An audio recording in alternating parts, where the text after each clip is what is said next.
নমস্কার, আমি অয়ন চক্রবর্তী আবার আপনাদের সামনে এসেছি।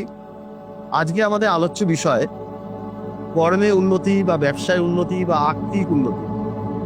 আপনারা বুঝতেই পাচ্ছেন এখন বহু মানুষ অর্থ সমস্যা নিয়ে ভুগছেন। অনেকে হয়তো ব্যবসা করছেন, ব্যবসায় সফলতা আসছে না, ব্যবসায় সেভাবে উন্নতি করতে পারছেন না, পয়সা আটকে যাচ্ছে। কারণ আমরা তো কর্ম বেসিক্যালি করি অর্থের জন্যেই। যারা চাকরি করছেন বা যারা ব্যবসা করছেন তারা চাইছেন তারা একটা ভালো স্যালারি পাবেন বা ভালো একটা ইনকাম হবে, কিন্তু কোথাও গিয়ে আপনাদের সেই অর্থ আসছে না। আবার আমি বলবো যে প্রত্যেক মানুষের জীবনেই গ্রহের একটা বড় ভূমিকা আছে। আপনাদের যে জন্ম ছক তাতে গ্রহের অবস্থান সেগুলো অবশ্যই দেখা দরকার। তবুও এই আর্থিক উন্নতির জন্য আমি ছোট একটি টোটকা আপনাদের বলবো, আপনারা সেটা করুন, চেষ্টা করুন। দেখুন নিশ্চয়ই মায়ের কৃপায় আপনাদের কিছুটা হলেও হয়তো উন্নতি হবে। যেটি বলছি সেটা মন দিয়ে শুনুন। আপনি একটি মহালক্ষ্মীর ছবি বা মূর্তি বাজার থেকে নিয়ে আসুন। সেই মহালক্ষ্মীর ছবি বা মূর্তিটি আপনি বাড়ির পূর্ব দিকে বা যে ঘরে, যেটা আপনার ব্যবসা স্থান, সেটা আপনার দোকান ঘর হতে পারে বা আপনার নিজের বাড়িতে আপনার কর্মের স্থান হতে পারে বা আপনার অফিসের চেম্বার হতে পারে, সেখানে পূর্ব দিকের দেওয়ালে বা উত্তর পূর্ব কোণে আপনি সেই মহালক্ষ্মীর ছবিটি বা মহালক্ষ্মীর মূর্তিটি রাখুন। এবার আর কি কি আনবেন? একটু গঙ্গা মাটি নিয়ে আসুন, একটা 1 টাকার কয়েন, কিছুটা ধান আর একটি মাটির প্রদীপ। এবার কি করতে হবে আপনাকে? ওই যে মহালক্ষ্মীর ছবিটি বা মূর্তিটি আপনি নিয়ে এসেছেন তার সামনে আপনি গঙ্গা মাটি দিয়ে, যেরকমভাবে আমরা ঘট বসাই সেইভাবে গঙ্গা মাটি দিয়ে, তার মধ্যে 1 টাকার কয়েন দিয়ে এবং কিছুটা ধান দিয়ে ওই প্রদীপটিকে সেখানে বসান। গঙ্গা মাটি কেন দিতে হবে? আপনি যদি শুধু 1 টাকার কয়েন বা ধানের উপর প্রদীপটি বসান তাহলে প্রদীপটি এক জায়গায় থাকবে না। প্রদীপটা যাতে না নড়ে, প্রদীপটাকে একদম ফিক্সড রাখার জন্য আপনাকে গঙ্গা মাটি ব্যবহার করতে হবে। এবার প্রদীপের মুখটি কোথায় থাকবে? প্রদীপের মুখটি থাকবে আপনার উত্তর পূর্ব কোণ বরাবর, মানে ঈশান কোণ বরাবর আপনার প্রদীপের মুখটি থাকবে। তাহলে কি বললাম?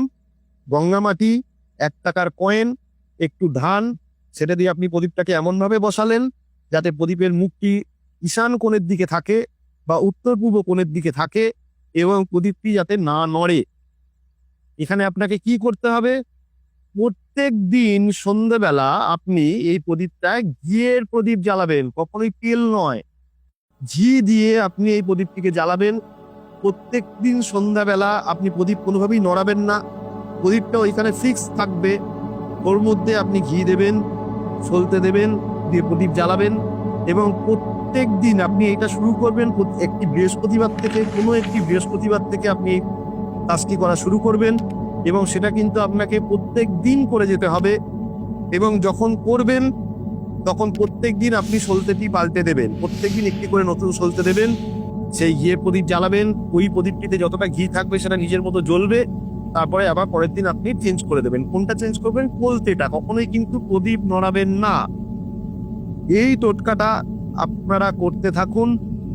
আশা করি আপনাদের যাদের ব্যবসায় টাকা পয়সা আটকে গেছে বা আপনারা ব্যবসায় পয়সা কড়ি সেভাবে পাচ্ছেন না বা ব্যবসায় সেভাবে উন্নতি হচ্ছে না, বা আপনাদের কর্মক্ষেত্রে বা চাকরির ক্ষেত্রে, চাকরিতে তো আর রোজ রোজ কারোর ইনক্রিমেন্ট হয় না। বছরের শেষে বা যে সময় আপনার ইনক্রিমেন্ট হওয়ার কথা বা যে সময় আপনার প্রমোশন হওয়ার কথা তার আগে থেকে আপনি এটা শুরু করে দিন, করতে থাকুন। দেখুন, আশা করি মায়ের কৃপায় আপনাদের কিছুটা হলেও পরিবর্তন হবে। এর সাথে যদি পারেন আরেকটি ছোট্ট মন্ত্র প্রত্যেক দিনে, যেদিন থেকে আপনি প্রদীপ জ্বালানো শুরু করলেন সেই দিন থেকে আপনি জপ করা শুরু করুন। ওং শ্রীং লক্ষ্মী দেব্যাই নমঃ। কি বললাম? ওং শ্রীং লক্ষ্মী দেব্যাই নমঃ। যারা অব্রাহ্মণ, যাদের পৈতে হয়নি বা যারা মহিলা, তারা বলবেন নমো নমো শ্রীং লক্ষ্মী দেব্যাই নমঃ।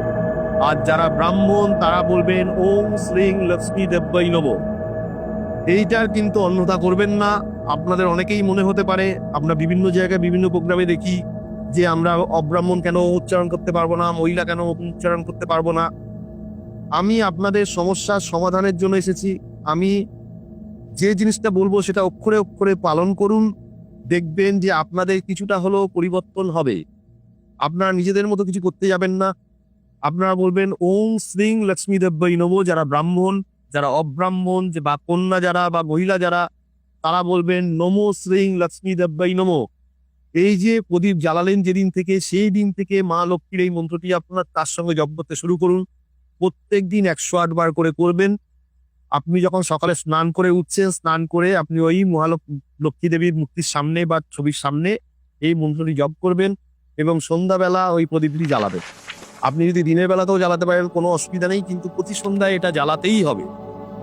এরপরেও আমি এর আগেও যখন আমরা শিক্ষা নিয়ে আলোচনা করেছি, তখন আপনাদের বলেছি যে আমি যে টোটকাগুলি দিচ্ছি বা যে প্রতিকারগুলি দিচ্ছি, সেগুলি কিন্তু সবার জন্য, ইন জেনারেল। এটা আপনারা সবাই করতে পারেন, কিন্তু এক একজনের সমস্যা এক এক রকম হয়। কেউ, আপনারা ডিফারেন্ট ব্যবসা মানুষ করে, কারোর ফটোগ্রাফি আছে, কারোর মুদিখানার দোকান আছে, কেউ শাড়ির ব্যবসা করছে, কেউ মেডিসিনের ব্যবসা করছে। প্রত্যেক ব্যবসা সমান নয়, আবার প্রত্যেকটা চাকরিও সমান নয়। তো আপনারা যে ধরনের কাজ করছেন সেগুলোই কোনো না কোনো গ্রহের সঙ্গে রিলেটেড। কোনো না কোনো গ্রহের ফল আপনাদের উপর তার প্রভাব পড়ছে। কারোর সাড়ে সাথী চলছে, বা কারোর অন্যরকম গ্রহগত সমস্যা আছে, বা কর্মক্ষেত্রে অন্যরকম কোনো খারাপ প্ল্যানেট আছে, বা সেই কারণে আপনার কর্মস্থান বিঘ্নিত হচ্ছে। তো সেটাকে যদি আপনাদের একদম বেস লেভেল থেকে সলভ করতে হয়, তাহলে আমি আবার বলবো যে আপনাদের নিকটবর্তী কোনো অভিজ্ঞ জ্যোতিষীর কাছে আপনারা যান, বা আপনারা আমার কাছেও আসতে পারেন। সেটা আপনাদের উপর ডিপেন্ড করছে আপনারা যেখানে যাবেন। আমার কাছে যদি আসতে চান, আমার ফোন নাম্বার এই প্রোগ্রামের সঙ্গে থাকবে, এই প্রোগ্রামের নিচে ফোন নাম্বার দেওয়া আছে। আপনারা আমার সঙ্গে কন্ট্যাক্ট করতে পারেন। যদি মনে করেন আপনাদের সমস্যা নিয়ে আমার সঙ্গে আলোচনা করবেন, আমার দরজা আপনাদের জন্য সবসময় খোলা আছে। আবার আপনাদের সঙ্গে দেখা হবে অন্য কোনো সমস্যা নিয়ে, অন্য কোনো সমাধান নিয়ে। আজকের মতো এইটুকু। নমস্কার। জয় গুরু, জয় মা, জয় শ্রী মহাকাল।